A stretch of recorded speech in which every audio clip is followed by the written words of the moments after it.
slip away. I should have been making up my mind. I never opened up to get out late, and now I'm running out of time. Sometimes I dream about going back, keeping all the things I left behind. But now I know I can't change the past. Way too young to know the reason why.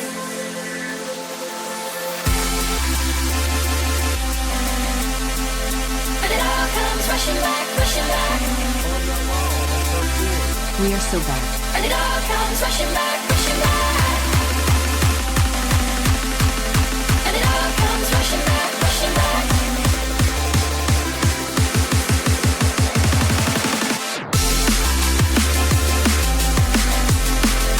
And it all comes rushing back. And it all comes rushing, rushing. And it all comes rushing back.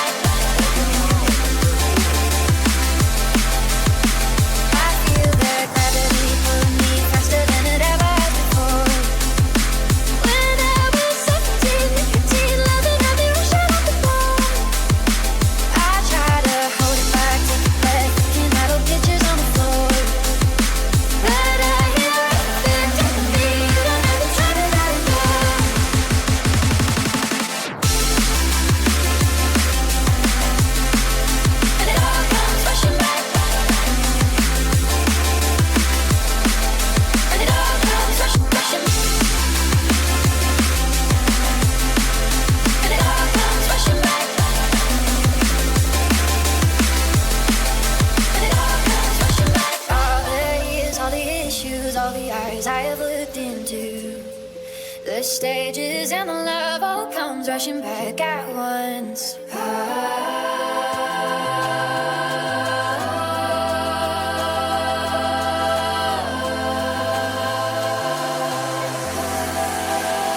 I always let the day slip away. I should have been making up my mind.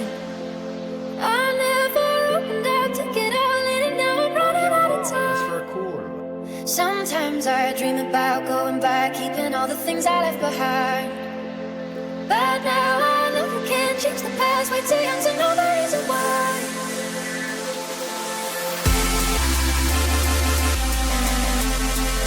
And it all comes rushing back, rushing back.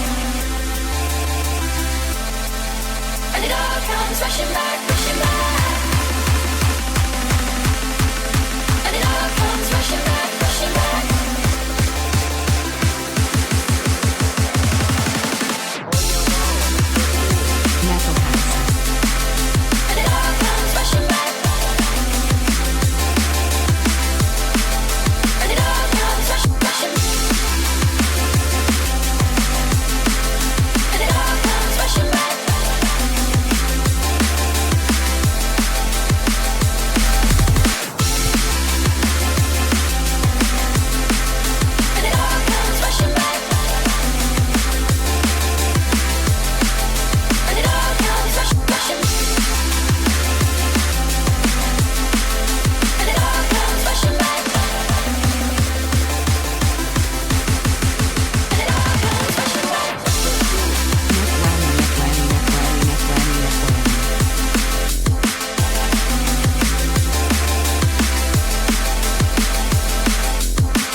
I knew it from the start.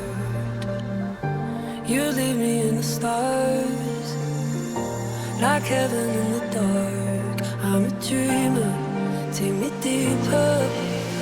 Tell me it's more than a memory, 'cause deep in my heart you belong to me. Gave you a part of my soul to keep forever, forever. When I hear that sound and the lights go down, I wanna go back, and the silence fades.